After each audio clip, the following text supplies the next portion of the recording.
phones off. Here we go. We got a microphone. All right. Mr. Microphone. Okay. People become different people when they get behind a microphone. Yolanda will be coming up first, and she's going to do a piece written by Tom the World Poet. It's very fresh, right off the presses. Not even 24 hours ago. This is one of two poems that you'll hear that Tom wrote for us. And Yolanda, you want to use the microphone? No, I'd rather not. Okay. If that's So okay. I'll turn this off then. Okay. All right, so before I read the poem, I want you to know that I do not relate to it. Good. Can you come over this way a little bit, Yolanda? I like that. There's a disclaimer. So some art criticism right before the poem. It's important to say that. Yes, okay. I do not relate to it, and I think Tom got the joke. I did. All right. Some of us are old. We are older than you. Some of us have outlasted our families, and we are dependent upon the kindness of strangers. Some of us did not store acorns for winter. We did not accrue interest on mythical investments. We did not make hay while the sun shines. We simply live beyond our earning capacities, which means some of us are homeless. Many of us are in inadequate shelter. More would move to somewhere new if those possibilities were extended. We may not be able to find shelter for ourselves. What we find we may not be able to afford. Some of us are parked in hospital wards, prison cells, or hospice, awaiting final disposition. We only have time, and it is fleeing. Some of us are calling to all of us who are aging, asking, what will you do when you have no space for you? Can you just hold that thought and... Thank you. Awesome. Okay. Hope I do as well as you did. That was one of your originals, right? Yes. Yeah, very good. Thank you. Yeah, like it. Nice and loud. Do you want to? No, I don't think so. I'm not gonna do it. I mean, people will hear me next long. You don't need no protection. I don't need that protection. I talk too loud anyway. Okay, here we go. Needs change as we progress through age. Children grown and blown. Empty nest syndrome. One can downsize to a granny flat. Gypsy in a mobile home or RV. Reducing possessions then allows that to open to wind and wave, sky, and sand to allow movement. I just lost my place. To lift you to action. So no hesitation holds you afraid until youth prepares their clothes of leaving. Right? They may not understand the urgency of beauty, to walk the path as energies permit. In a song of freedom, is a song of freedom, paraphrasing you here, sorry, which empowers them to never go back to a cage of age. Yeah. I'm not through this long. Okay. Keep All right. going. Keep going. Several pages. Just move over just a little bit, over toward, yes. All right, toward you, musician. Okay. Now, just to breathe freely from forests to beaches, allow our elders to be free, and by that I mean both you and me. Awesome. Wait. Over here. I was gonna break my house. Just act like you're, yes, giving the ball. Okay. Do we have enough time for Tom the World Poet himself to say a few? Oh, yeah. Maybe just one. Yeah, just a quick. Few, Tom, precious, why don't you get you on unique. Come back this way. Get you on- why don't you get you on Okay. camera. There you go. You are old. No. Let's get real about this. As long as you can breathe, Tim, there's a chance for change. Why do we gather? Because we're more together than we are apart. Why do we like each other so much that we keep meeting? It's not the meeting per se, it's the actual fact we share divergencies, diversities. We've known each other now over how many demonstrations? I judge it like this. You have the return veterans and you have the return veterans for peace. Now peace is an action, it's a verb, it's not just a noun. Peace is something you do individually, but it's far more powerful when you do it with a crowd. Because after all, we don't have to agree, except we need to be with each other in good company. Without that, of course, there's no point. Diversity and divergency defines you and me. We are a floating community. And I love the fact that all of us don't agree with anything I say. Because without that, how can we keep the alacrity of mind and heart and soul and body alive? Tim, I send poems to you and you respond to them. Same with you, Glenn. Same with you, Yolanda. Every now and then, response, ability. You're taking responsibility for a future, which means we have one. Thank you.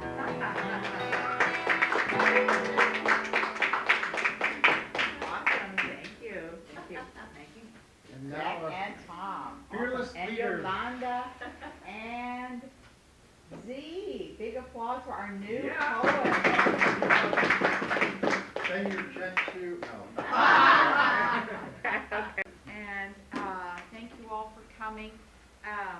We have wanted to let people know that the members, Tim, you should pick you out a t-shirt, pick one or the other. One's protect security and one, protect retirement is the message, and on the light blue, and then the seniors for Hillary on the dark blue. So pick you out one. That's courtesy of the National Alliance for Retired Americans. So you got yours. Tom, you should pick out one for you as well. And Teresa is going to be creative, and she's going to take the image and then sew one onto her own fabric and make her own t-shirt. How about that? Okay, so I wanted to introduce our if we want to make a quick round and introduce ourselves to our guest speaker, why don't we start, Jack? I mean, we're just going to say who we are. And I already introduced myself. okay, so everybody knows this is Jack McCabe, okay? Yeah, long discussion, please. Yes. Right. We just want to, Yolanda Delgado, member of Terra. everybody knows Bo. My name is Ashley Gordon. Everyone calls me Flash. I am the co-chair of the Traverse County Green Party, and I'm also the Green Party candidate for County Commissioner of Precinct 1. Yay. That's of course yours. You Yeah. don't want to pick one up. Please take one. I'm a campaign guy. I'm Tim Mahoney, and someday I'll be able to get my own t-shirt. Z, did you say your Oh, I'm Cleveland Corbin. I'm the vice president of the Austin chapter of Terra. And that's who I am, yeah. One of many things. Yeah, I'm Tony Padilla. I had the pleasure of talking to him earlier. We go back to the railroad era, you know, when our Oh, ancestors wow. used to be railroaders, since his father worked for the railroad. Tammy, y'all come on in. I'm just a member, and my husband, Richard Fralin, is coming Who's hiding slowly. back there? Coming Oh. slowly in. Slowly, okay. And he's also a member and Yeah, retired teacher. Yeah. Welcome. And I'm Teresa Perez Weiss. We also connected to him through the railroads of my grandfather, my great-grandfather, from 1860 down. Wow. Come out of the railroad industry, my relatives, My my Irish relatives. My Irish relatives, my grandfather was station master, my father worked the railway as shunter, and I just happen to be here because I love you all. And my dad, I'm Jack McCabe, and my dad was a car inspector for the railroad, and I was a railroad clerk for Amtrak for 36 years, like Tony. And I'm retired from the railroad as well. I moved from Rhode Island here to Texas in 2012.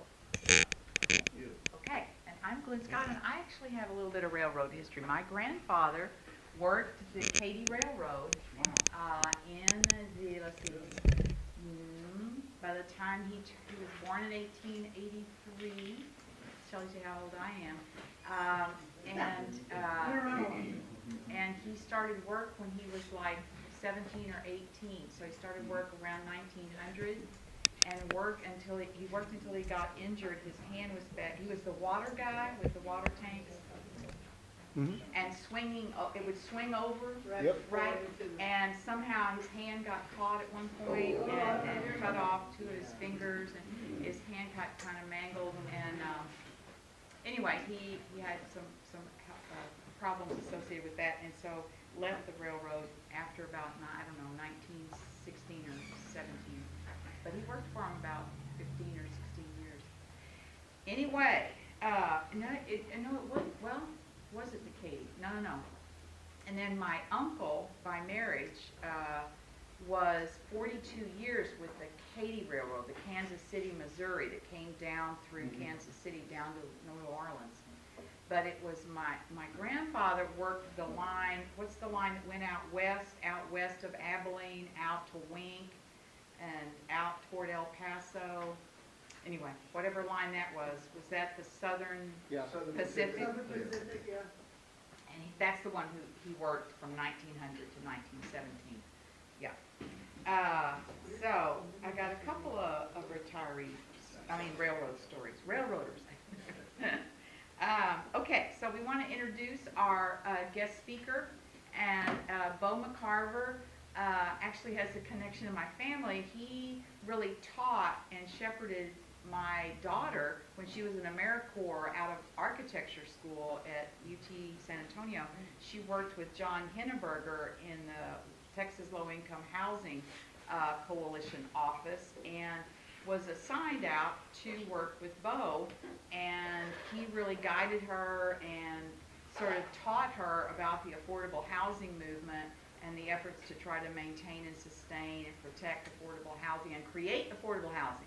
So he's going to talk to you about affordable housing that he's a part of. He's the president and chair of the board and spiritual guidance person, and rolls up his sleeves and does everything in the Blackland community over there just east of I-35, east of the ballparks, and quite a story, and I will let him share with you all. Railroads connect a lot of us. My mother was a Harvey girl, and my dad worked in a Harvey house as a assistant shelf, and here I am. Kind of fun to do.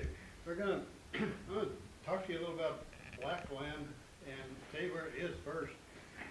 Due east of University. It's going to be hard because I like to move when I talk. It's good. Okay. I'll try. You're good. You can go back and forth. Okay, good. Blackland is due east of University on the other side of I-35. We're bounded on the north by Manor Road. You probably know those restaurant districts, Hoover, Maudry's, etc. And on the south, we're at the MLK, and we go as far over as Chestnut Avenue. Only 24 blocks left. And the area, historically, way back when, it was a Swedish cotton farm. And then, the 1928 Austin plan moved all kinds of folks from the Austin over on people of color over to the east side. And black people moved into that area, and they were quartered in the area from Manor Road down to about 11th Street, and then on east.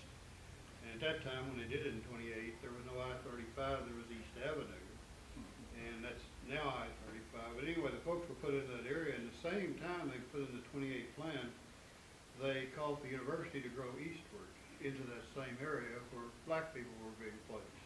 And there were 6 annexations, and the last one was in 1980, and I had just moved there with the help of an older sister who was wise and didn't have kids, and instead she had money to let me borrow to get a house on Manor Road. I moved in there in 78. In 1980, the university decided they would take my house and about another 100 in the area as their next annexation. Well, a lot of our neighbors didn't want to do that, including me. So we formed a neighborhood association to fight them, and we did pretty good in the press for several years, but we weren't getting anywhere. You could tell they were buying houses through the area and just kept encroaching. So we finally got the idea maybe we ought to get in the real estate business. We talked to a lawyer Jim Piper at Legal Aid, Texas Legal Aid at that time, and he said, you need to go talk to John Hindenburger. He's building houses down in Guadalupe and Clarksville and so forth. And so went down to Guadalupe neighborhood and found John. I wish he was here. It was really interesting. He was kind of like me. He worked with his hands a lot. And I found his feet sticking out from under a house they were building. And I talked to John and asked him if he'd come over and chat with us. And anyway, we started a nonprofit and got in the real estate business in 1983, myself and 4 neighbors. And we kept at it, and here we are. We have about 50 houses now for low-income people. We only rent to people that make 60% median family income. And once they get in, their income goes up a little bit. We're glad to see that happen. And occasionally, maybe every other year, one of our folks will move into their own home. That's not necessarily one of our goals now, because most low and middle income people can't afford a home in America, and you're almost doing them a disservice to dangle that dream out in front of them, unless you got one, 30 years ago like I did. And you've been gentrified when you can't afford to buy your own home. Yes. I couldn't touch it now. I want to hang in there as long as I can pay the taxes, but it's getting harder every year. But the good news is the neighborhood housing, and we started that, and the university, of course, didn't like that idea. They want to take the area, and we bought them, and we had a lot of neighbors that just didn't want to sell the University of Texas because they had a racist history. We took them up on that, and were able to acquire some stuff, and fought them for a long time, 12 years, and we finally came to an agreement with them that they would not encroach any further. We made a Maginot line, if you will, at Leona Street, and that's very close to Dishwalkville. You know where that is. It's just to the east of that, about 2 blocks. So we said, and our nonprofit had bought some housing in their area on the west side of Leona, and they had bought a lot of housing on the east side. So we came up and we said, well, we're going to make a permanent line here, and that's the only way we're going to have any truce with you folks. And we had property owners like myself that had signs in their yard that said, never for sale to the University of Texas. Yes. And the X in Texas was a swastika. When that hit the papers, American Statesman, the Chronicle, etc., well, that was kind of the end of it. We did some very active things and ugly things like that, but they were very totalitarian. They felt like they had a right to take the area. Oh, yeah. So, fortunately, Ann Richards befriended us early on. Go in, rest in peace, and we laid that plan out. Okay, you stop at Leona, and we'll swap you. Our land on our side, your side, and for yours on that, and we don't ever cross. We only own 1 house and 1 lot on the east or west side of Leona. They had 12 houses and 8 vacant lots on the east side, but under the pressure of St. Anne, they agreed to the treaty, and we got immediately all these vacant lots and houses, which we had to rehab. A lot of them were not in great shape, but there were some solid ones to soup to nuts. But with volunteers and bake sales, we were able to get into it and keep them. And we also got a little grant. Some of you may recall Sally Shipman, who was also one of our saints. And she got us a $500,000 grant, and we got John Hindenburger, back to John and Karen Pop, to be our contractors, and they built 11 units of housing for us in 1985 over the protests of the University of Texas. And so we had the university's houses and then our own houses, and we got started that way. Pretty soon we're sitting there with 28 houses and trying to figure out how do you manage this. So we get into the new thing for a nonprofit, how do you manage 28 houses? Well, there's all kinds of things you can do to screw up a nonprofit, and I can tell you every one of them. You don't know how to go bad. I can, and occasionally I get to help a nonprofit start out, so I can tell you everything not to do, and some things that's kind of healthy to do. One of the things we did, we had opportunities to kind of get a lot of our housing in one spot. Well, we tried to spread our bets. Even in 1980s, we could see gentrification coming. All right, we knew that if we ever beat off Big Brother, UT, the next thing is going to be the gold rush, because people are going to get cheap lots if they could, build their Taj Mahals there. And of course, that's all exactly what has happened in part. but I'll get into that. There's a part 2 to this battle. But with the university, we were able, with the help of Sally Shipman and Richard, and about 2,500 really fine people across Austin that helped us behind the scenes and in front. Some were swinging hammers, rehabbing homes, and some were swinging political things behind the scenes. But we had a lot of help. This is a super city. I just really like I won't call them liberal folks. I'll just call them stable people. They are. You know, and they like to keep communities, and we really appreciate it. We wouldn't be there without that. But we kind of focused it, and we had some leaders, and most of them passed on, and I'm kind of what's left. But we're, you know, in keeping one going, you try to get some younger people. Fortunately, I've got board members half my age now that still understand the quest and what we're about.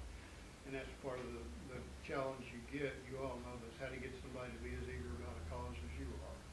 But good people are born every day, and we can keep them good if we can. The houses we have are scattered throughout the neighborhood. In the initial fight, though, with the university, it was kind of interesting. You have affluent people everywhere that are more interested in their property value and speculating than they are their community. Yep. We still got them. We had them then. At that time, they were predominantly black. We call them black bourgeoisie. It's also called they were part of the Austin Black Democrats at that point. Very conservative folks. And they got to Miss Delco at that point, and Miss Delco didn't support the neighborhood against UT because the affluent black people didn't support it. They in fact stood and said that they wanted the university to take their property and get out of that godforsaken neighborhood. And when we started the nonprofit, they opposed it because they didn't like renters. Wow. So, you know, and it was a class battle, obviously. Yes. It didn't have anything to do with race. Now, I don't want to suggest, and you have a good impression at all, that the majority of the black people in the neighborhood were that way. It was a small vocal minority with a lot of leisure time. All right? Like all of us right now, you wouldn't be here. And they were bright people, and I understand, and you can historically why you might want to maximize your profit for your heirs and so forth. I mean, do them only some good kids. But on our end of it, it was a hard fight because we were fighting people within and without. We got the university put to bed finally, and we've come to good terms with them, and we're on great terms with them right now. And over the years, we've got hundreds of kids that have worked with us as volunteers. And we do things over there that we couldn't do without them. A private contractor couldn't do some things and restore some of the houses that we do because we've got some very cheap and very good and talented labor. But to fast forward on into the present battle, and then I want to take some questions from you and try to answer them. I'm always thrilled to get a lot of them I can't, but I'm setting myself up for failure. But on the gentrification battle, what we have done is we have made ourselves very visible. So anybody who moves into the neighborhood, the realtors will tell them real quick. Now there's a nonprofit over there, and they have tied a lot of their units up. 25% of that neighborhood is in affordable houses. And it's going to be locked in there. We let everybody know this. We've got a restrictive covenant for 99 years and 96 years left on those. We did for 30 years ago.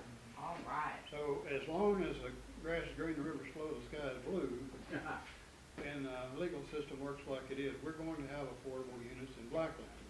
We do something to mark them. A lot of them that the volunteers work on, we mark them with, so anybody driving through can see. And you'll find this if you drive through the neighborhood. There are houses in the community center that have domino addresses. So 1902 is the domino, blank 1, 4, 5, blank, blank, and then blank 2, 1902. Well, when you see those, that's one of the affordable units. Now, the realtors hate it, but everybody else knows, and we get two kinds of people that build in there now. There's the ones that really want to live around diversity, and our goal has been to be diverse.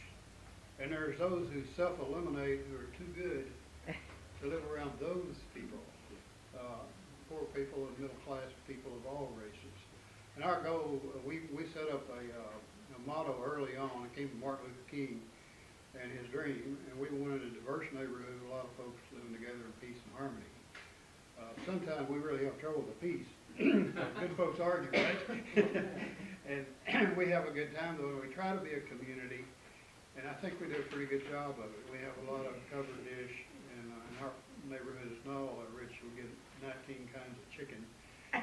Very little beef, but that's okay. And we've got increasing numbers of vegetarians and folks who do that.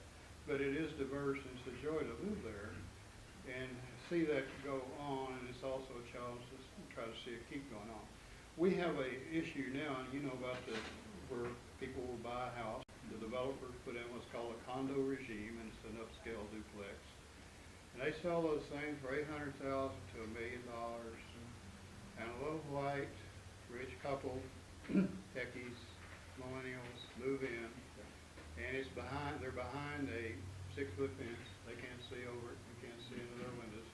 We've got them over there, been there for a year and a half. We still don't know who they are. They're social holes Some in the kind of neighborhood. neighborhood, that is. They're not part of the Neighborly. community. And I have to ask myself, am I imposing my own concept of what I want to live on folks?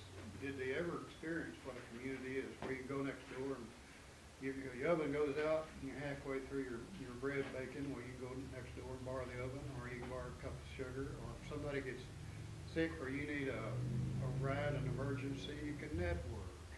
And you get to know each other. I was raised in the sticks in Oklahoma, and that's what you did. You had to know your neighbor. You had to get along. And poor middle-class folks do that. Well, I'm afraid some of our new neighbors don't have that experience, and I'm not sure they're going to get it. Their community may be on the internet, and maybe Facebook is their world. And I like that. That's okay, but that's not us. And our struggle is to keep that community, that sense of community. And we do it a lot through the very activities we do to keep the houses. We have a lot of volunteers my age. I've got a bunch of volunteers my age. We call ourselves Acme from the cartoon strip.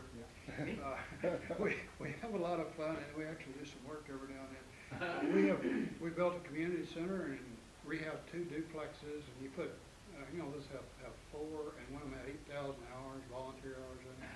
And they take 2 and 3 years to do. And how you do something sometimes is as important as what you do. And so we get a lot of neighbors, and we got, of course, kids in the neighborhood. They learn to swing a hammer and use a drill, and they like to do everything dangerous if they can. and we get to mentor them and get some young, fresh legs, and we have a good time. We are a community in the sense that we do those kinds of things. A lot of new people in, and there are not that many new ones, but there are more of them. They don't know what's going on. Of course, they can't see above their fence to figure it out, but that's the transition going on. We're in a new thing now, a new defense, and we're trying to create, thank you, City of Austin, we're trying to create a historic district in that area. And all of East Austin, from I-35 to Manor Road to the river, over to, there's a railroad track that's a little bit to the west of Airport. And that area has been surveyed by the city as a historic district. And if your neighborhood has more than 50% contributing structures, meaning older houses that have some kind of historic architecture in a facade, then you're eligible to become a historic district. Well, Blackland does. And so we're going to go through, and you set these districts up block by block. And we're getting ready for a third big fight. We're going to have a fight with the people who are there speculating on the property, who won't want that to ever be set up and zoned in a way where they can't come back in and do these huge Martian events. They're actually designed by the building code, the building envelope that's legal. They build right up to the edges of that. The very tops of some of these things have big ramps and awnings on them, and people can go up there at night and look down from almost 3 stories at the neighborhood. Look down upon us. And never step outside. Those things we'd like to eliminate. So we're going to have a real battle with people who are quite willing to sell their property and look forward to selling their property for maybe $300,000, $350,000 to a developer who will build these $1 million Taj Mahals for millennials. That's the way the market works. You're probably familiar with this Code Next. Now I'm going to stop after this one statement and let y'all interrogate me here. Code Next is calling for density along corridors, and density can work fairly well for some people. But what they're not calling for is what I call inclusionary zoning. or where you're required, a developer is required to set aside a certain percentage of affordable units. And let's say they build a complex of multifamily of 100 units. Well, if you were in New York City or Denver, Colorado, or Los Angeles or San Francisco, they have inclusionary zoning, and you would be required, based on the study called a nexus study, to put in maybe the most of the 20%, but generally it gets down to 11 and 12, sometimes 9% of those units. There might be 9 to 20 units in that 100 that would be affordable to families. Sometimes it's at a very low level, and sometimes it's tiered at different levels. You can go up to 140% MFI, median family income. But if that were put in along with this push for density, then I could kind of support the density. But density alone is just going to make more housing for rich folks.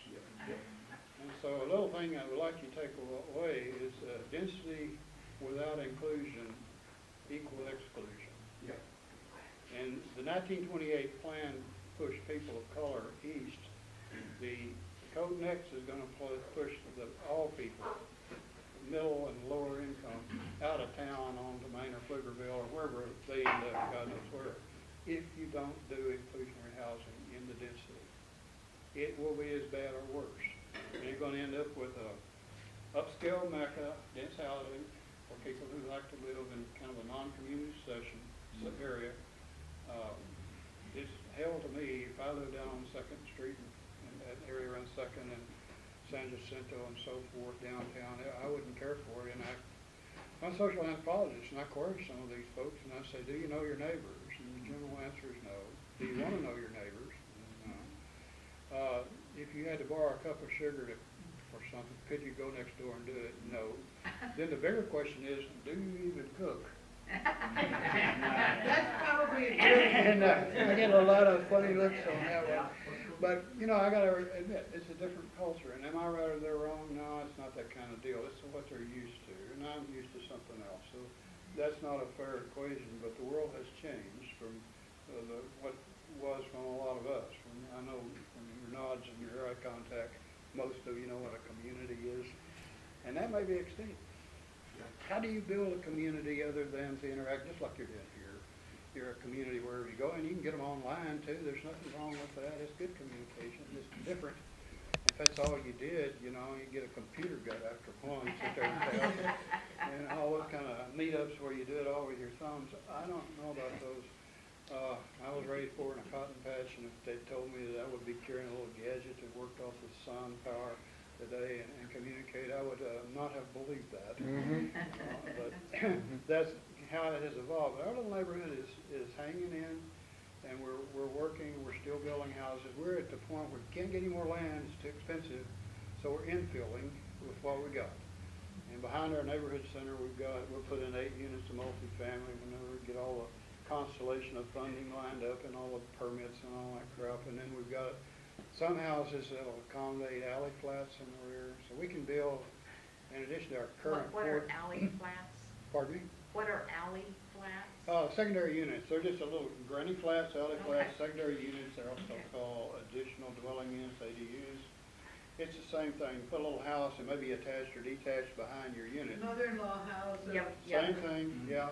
And if you can afford to put them in, and there are people who theorize that if you get one in, you're a middle or low-income family that owns your home, that you can pay your taxes with it. That's BS. If you can't afford to build one, they're going to cost you $30,000 for the permits before you swing a hammer and get it designed, and the city is very arduous about that. So there's a myth that you can get one of these and a low-income family can boost their income and pay for their taxes in the front unit. The time you borrow money on that other one, you're not going to come out ahead. And there was recently KUT had an article, and some students went out and found that out. You might have caught it. We're looking at what's happening to those 80 units, and the city's made it a lot easier to build them. But it's not working. It won't work in our area, except our nonprofit, when we can shoehorn one of those on the back of a big lot, we get one more affordable family. We can do we think we got about 9 lots like that to add to the 8 units. That's 17 to add to our 49 units rather.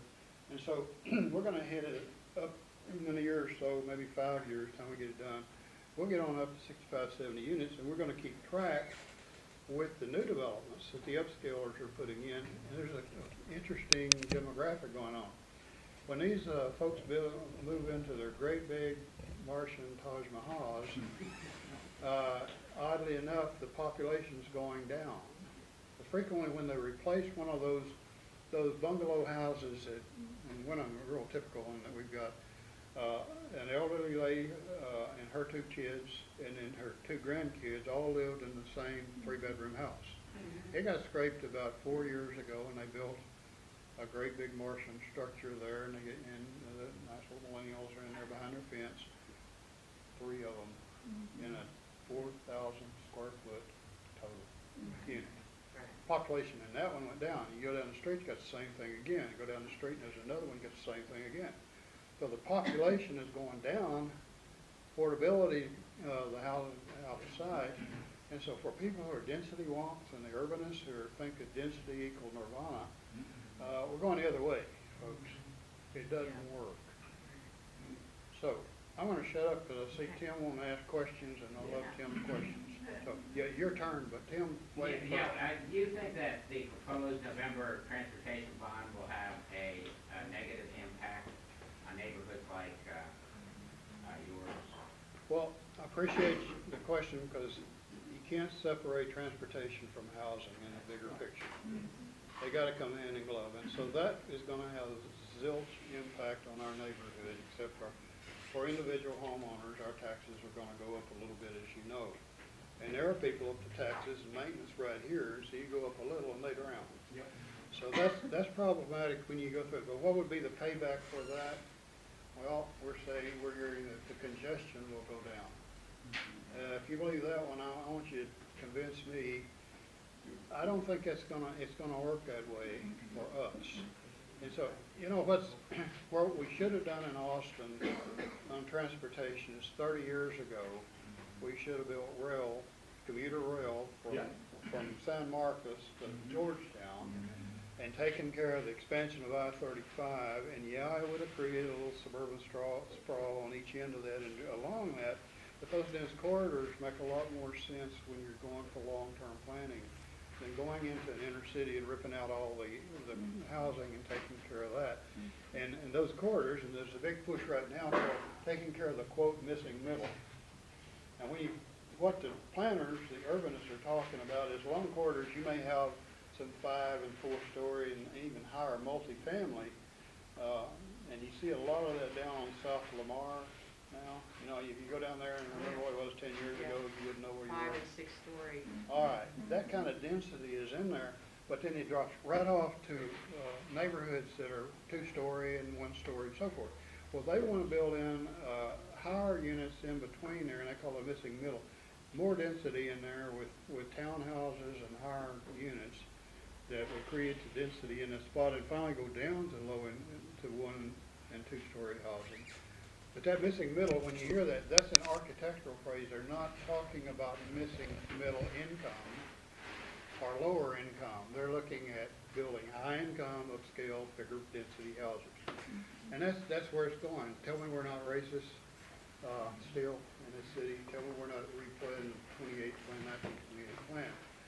The corridor down there has been echoed to be a transit corridor in the future. You know, there's a movement that failed to put rail from the North Lamar area all the way down through Guadalupe, downtown through University, and connect downtown to the existing rail down there.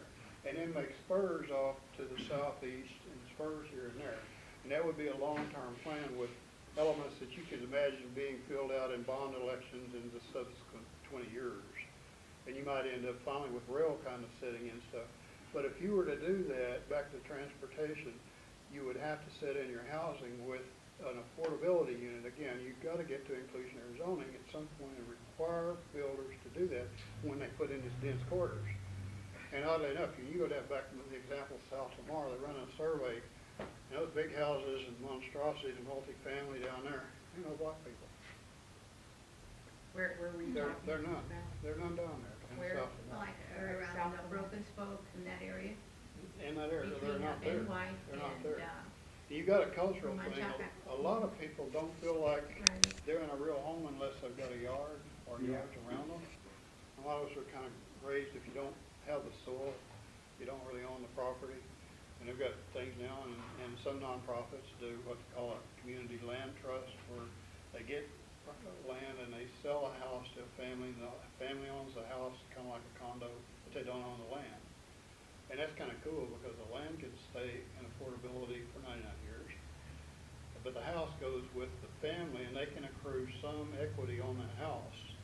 Now, some families are not used to that concept. In Texas, you know, we think we don't have the dirt, we don't have the property. That's the way we're raised, right? And so there's a question of, would your equity increase that much over 10 or 15 years? When you sell it back, it's got to go back to a low-income family and stay in affordability. That part's pretty cool. And that preserves some affordable land in the city. But have we made these folks just glorified renters with still the image that they're owning their own home? That's a question I can't answer, but I'll ask it. Kim, that's a lot of verbiage for your question. I wish I could say that bond election, if it passed, was going to save black land and make it less gentrified and more of a community. But the only thing it touches us on is the extension of 969 or MLK out there. And you can see what's going to come. That's going to be a high transit corridor that'll come down through there. And what will go along with that, let's look ahead 5 years to answer your question, and 10 years.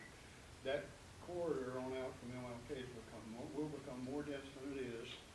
And unless we do inclusionary zoning or something to preserve and make more housing at unit, those kinds of transportation systems are going to come in, are not going to help affordability. Well, to summarize then, you would say that if the transportation bond passes, given the current dynamics, it will injure neighborhoods like yours. I agree. And myself and my neighbors are going to sum it up for a lot of reasons. But my council member, Laura Houston, I think she's been very verbal. She's got a big sign in her yard. I agree with her on it, and I appreciate her courage on that. And she's been a good proponent for affordable housing, too. Who's your council? Or Laura Houston, Councilmember Houston. She's my neighbor. She lives So next door. let's hear from Yolanda. Okay, I commend you for the work, you know, you've given us the historical background, I commend you for that. Just to get an idea, how big is your community, like how many? 24 blocks. I mean, in terms of people. 550 human beings, 223 houses or units. 550 human beings? Yeah, 550. And what's the ethnic breakout? Okay, we still are black majority by a few percentage points. We're 53% black. We have a slight increase in Hispanic, and we're up to about 14%. And the group that is increasing, of course, are the whites, and within the whites is the affluent whites. Now, there's an interesting demographic. You keep hearing that people are moving out of Austin and from East Austin on further out. That's true. We've been taxed out. But there's another thing going on. The census has changed in the years, and used to, you recall this, you had to say you were white, black, red, or yellow, and you didn't have much choice. Right. All right, and you were forced to almost do it. If you didn't take a choice, well, a census worker would show up on your doorstep and say, which one of these are you? Well, things have changed, and now you can be mixed. And not only can you be mixed, you can pick your ethnicity. Well, my great-grandfather, Crosland, was an African-American slave owned by Cherokees. Wow. When they freed him, he married a Cherokee. And that came down through my mother's line, who married my dad, who was hopelessly Irish. And here I am, Heinz 57. Now, for years and years, when I took the census, I had to check something off, and I couldn't. They wouldn't let me do mixed, and so I had to pick the one out. Well, culturally, I was more Cherokee than anything else, but it was really awkward. Now I'm check mixed. Now, a lot of my neighbors in East Austin who appear black, and who appear white, and who appear brown, are really Neapolitan. So you look at the census, and all of a sudden you don't see so many black people or brown people, but you see a huge increase in Neapolitan mixed. So the census has changed, and that muddles a little bit of that. Well, where did they go? Well, they must have gone east because they didn't go west. And that's a misnomer. We don't really have accurate stuff. Now, how do you find out what I just said? You better know your neighbors really well, because nobody just walks up to you and says, you know, my great-granddaddy was an African-American slave. You don't find that. And I don't care how many beers you drink, a lot of folks are not gonna tell you that. But when you live in a neighborhood, as long as I have, a lot of your neighbors will tell you things. When you open up yourself, you find out that there are very few people who are one ethnic group.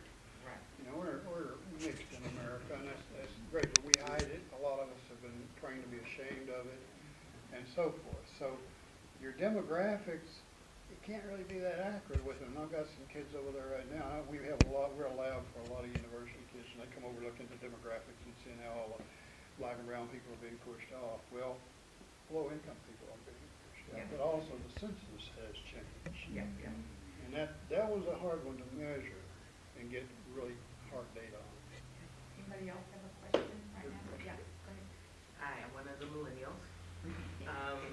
But I think I was telling you earlier, when my dad retired when I was 5, and my mom was raised by her grandmother, and so that the community that you speak of is how I grew up. I'm a Texas Cajun.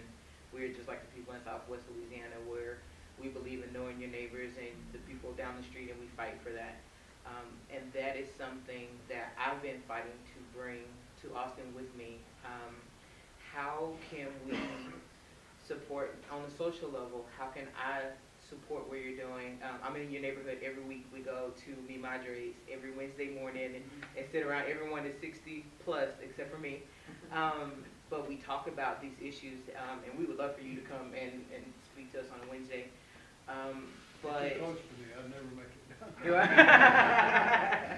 I only get there about once a month. I love Yeah, it. And they've every week we're there. Yeah, and Aurelio, and that's a good point. I want to interrupt you a second. Aurelio and Rosa Torres live in the neighborhood. They started their business 27 years ago and really struggled in that area. The restaurant row wasn't always popular. And they built that up along with Eastside Cafe and Hoovers and so forth. And they're really good people, but they're native to us, and they donate a lot of building materials and food to community events. So they're good folks, and I love them. They're fine. I'm sorry to interrupt you, but I want to give a little advertisement for Mi Madre's. Good place to eat. Yeah, every week.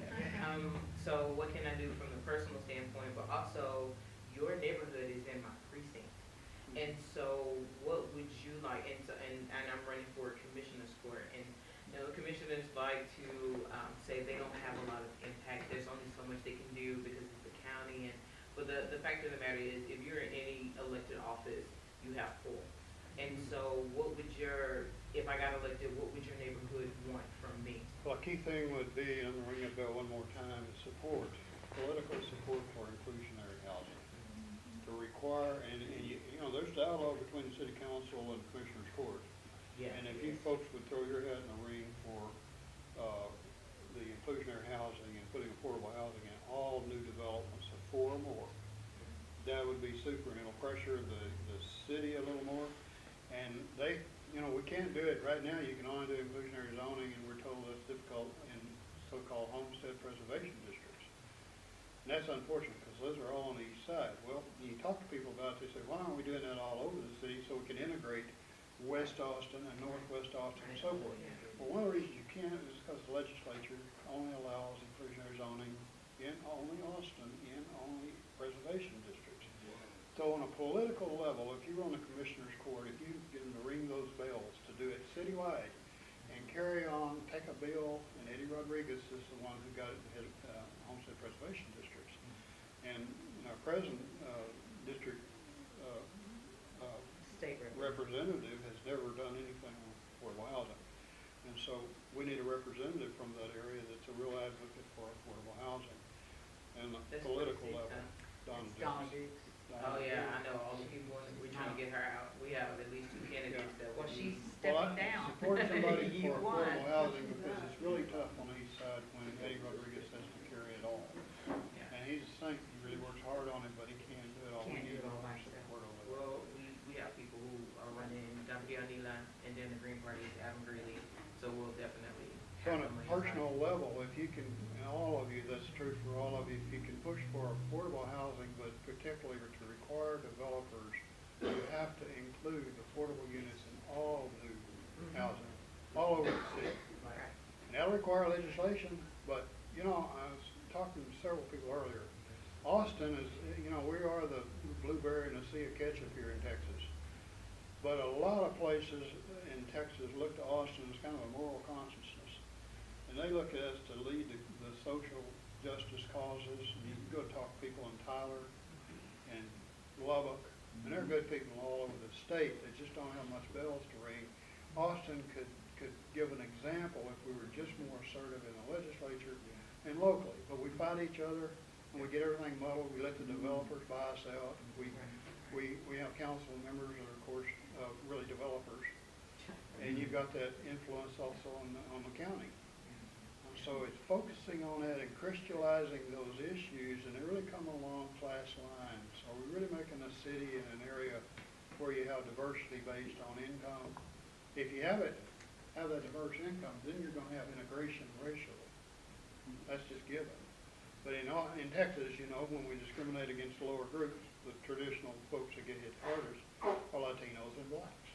But it gets low-income white folks too, and the Neapolitan. It's a race. While race shows out on it, we think of gentrification as excluding black people, but you got to think about it. In Jamaica, the rich folks are black, and the servant class is white. And the whites in the low-income neighborhood gripe about the black people moving in and running them out. Yeah. All right? Yeah. You got to get a definition. You got to get a working definition. It's a class definition. And gentrification is when a lesser affluent group is pressed out by a more affluent group. Whatever the race is of the income groups, that's what it is. Right. And in Texas, you know where the majority of the lower income people are. So that's the way it works. So gentrification can be a funny word. You got to define it. Don't let anybody get away with being against gentrification. That doesn't work. You got to make them define what they're against it for. Yeah. Did that help you? And I appreciate it. You know, you're going to find yourself in many meetings. It's great to have so much eye contact, people nodding their heads, but a lot of times you're the Lone Ranger. And I've talked to some hard groups, and you just got to stand your guns, and eventually people will pick it up. A lot of folks just don't know. Right. Another question. Thank you. I think we're going to need to move on with the rest of our meeting, but man, I hope we can bring